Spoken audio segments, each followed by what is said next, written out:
Hello guys, it's September 26, 2018, and I had a dream last night that I wanted to share with you. I was told in a very audible voice, read Psalm 9, and then I began to have this dream. So in the dream I grabbed my Bible and I was going to turn to Psalm 9, but my daughter-in-law's friend came over with her two sons and her baby girl. Now in real life the girl doesn't have two sons, she only has a baby girl. And the baby girl was a happy, regular baby girl that I know. And in the dream, her younger son, who is still an infant, I was holding him and talking to him and standing him up and playing with him. And he tells me, I used to be able to walk, but then they put me in my playpen all the time, and I forgot how to walk. So I set him up on the floor, and he was walking very unsteadily. And I pulled over the baby walker and told him, just hold on to the side of the walker. And he thanked me and was using it, and it was making it easier for him to walk. Her older son, who was about 8 years old, I noticed he was jumping into the air and he was flying. And I was asking him, how did he do that? And he said, I don't know, I can just do it. So I told his mom and my daughter-in-law, I was like, hey, can you see what your son's doing? And I was like, show them. So he just levitates off the floor, and he's hovering about a foot, like laid out like Superman, and he just flies across the room. Well, neither one of them were very impressed with it. And then the girl leaves. So I say, okay, that's right, I was going to read Psalm 9. And I go to get my Bible, but it was time to go to church. So we go to church. We take this big caravan of people to church. And it was not like any church I'd ever been to. And for whatever reason, I was wearing combat boots in the dream. And so we're walking around this church. It's very hard for me to walk. It's just taking me forever to get anywhere. It was like I was trudging through mud or something. And we're in this upstairs area. They're having their church service. It's very elaborately decorated, lavishly decorated with lobby type comfortable seating. And everybody's it wasn't really gathered together. It was everybody was off in their own little groups. And so then they say it's time to go on to the second part of church. So we go downstairs, and I'm still very confused because like I said, it wasn't like any church I'd ever been to. And so they put us into these pens, and when I say pens, I mean like literally it was like a pig pen. If you've ever been on a farm and you've seen a pig pen, there's the little gate that lets you into the pen. Only still, it's very just elaborately decorated and just very lavish and comfortable. And this, I'm going to say 8-year-old little black boy is the one who's teaching the service, and he tells us to open our Bibles to a certain page. And I realized that I didn't have my Bible. I had left it upstairs. So I go to hurry to go and get my Bible. And I'm upstairs and I'm looking for my Bible, and there's Bibles everywhere, but none of them are mine. And these Bibles are same thing, just these really nice covers on all the Bibles. They're very expensive, nicely leather bound. And so I'm looking for mine, and I can't see it anywhere.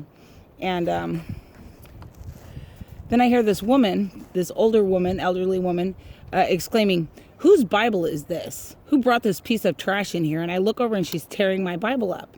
So I run over to her, and I take the Bible from her, and I ask her, why is she tearing up my book? And she starts yelling at me, asking, where did you get this ugly book? And why did you bring it in here? And I tell her, I got it at the thrift store. It was 50 cents. What's the big deal? And I grab it from her, and I put it back together, and it becomes whole again. And so I walk away, and she's still yelling about it. So I stop, and I'm thinking about, why is she so upset? And I realize I'm in a Jehovah's Witness church. So at this point, I take my boots off because it was just too difficult to walk around in them. And I go back downstairs. And when I go back downstairs, there's a swimming pool. There's kids playing in the swimming pool. The whole church is set up like a little shopping center, a mall, but every store was a candy store. There's cotton candy store, taffy store, and everybody's just sort of playing and having a good time. So I go and I get my people that I came with, and I was like, hey, we're at the wrong church, and we need to go. So we all get back in the caravan, and I realize that my two oldest sons are not with me. And I asked the driver to go back and get them, but she tells me they'll find their own way home. And then that's the end of the dream. And I want to show you my Bible because, it literally is just, I think I did buy it at a thrift store. They might have been a little more than 50 cents. But I'm going to go ahead and read to you Psalm 9. And Psalm 9, it says, "For the director of music to the tune of the death of the Son," a Psalm of David. "I will praise you, O Lord, with all my heart. I will tell of all your wonders. I will be glad and rejoice in you. I will sing praise to your name, O Most High. My enemies turn back. They stumble and perish before you. For you have upheld my right and my cause. You have sat on your throne judging righteously. You've rebuked the nations and destroyed the wicked. You've blotted out their name forever and ever. Endless ruin has overtaken the enemy and have uprooted their cities. Even the memory of them has perished. The Lord reigns forever. He's established his throne for judgment. He will judge the world in righteousness. He will govern the peoples with justice. The Lord is a refuge for the oppressed, a stronghold in times of trouble.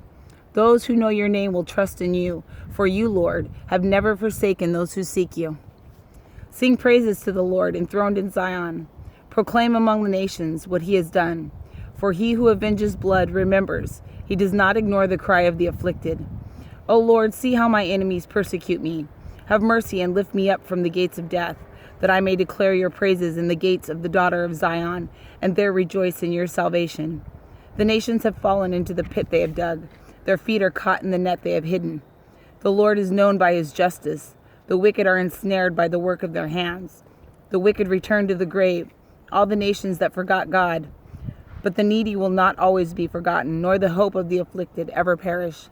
Arise, O Lord, let not man triumph. Let the nations be judged in your presence. Strike them with terror, O Lord. Let the nations know they are but men. Salah. Okay, so now I'm going to interpret the dream. Before I went to sleep, I was praying that God watch over the children who have nothing to do with this, whose parents didn't teach them properly. And so I felt like that these young children are going to be given special abilities. I don't know, and I'm uncertain about this, but this is just what I think, that maybe their parents won't notice, but they'll be given a certain strength that their parents might not necessarily have.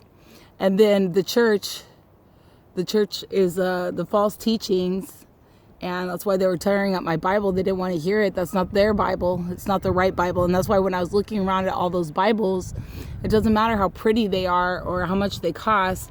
It's the words that are in them, and they have false words. And so that lady was mad, and she was tearing up my Bible. But when I took it back from her, it became whole again, because it is the true word of the Lord. It is his Bible, not the Jehovah Bible, not the Mormon Bible. And I know some of you might not want to hear that, but I really feel that that's the truth. And the synagogues, remember the synagogues where they were selling? Yeah, it was like that. It was a mall, and it was all more about fun. And the candy is that sweet, the sweet that they're feeding us in church. That isn't the truth. It's not the truth of what's going on right now. And the Lord is coming to judge. He's coming to judge men and nations. And the part with my boys, obviously, I've been really trying to get them to listen to me, and I ask everybody to pray that they do find their way, because it's going to be some difficult times coming up for everybody. And just stay strong in the Lord, keep reading his word, praising him, know that he is righteous, know that he's judging righteously, and just pray that his will be done. I pray that you align your will with his. And I know it's scary, because we have family and friends that we want to hear, to know, to understand, to see. And I promise I'm praying for your friends and mine alike. And we just have to trust that God is just and he is right, and everything will work out exactly how it's supposed to. And I love you guys, and I hope everybody has a great day. Praise be to God. Amen.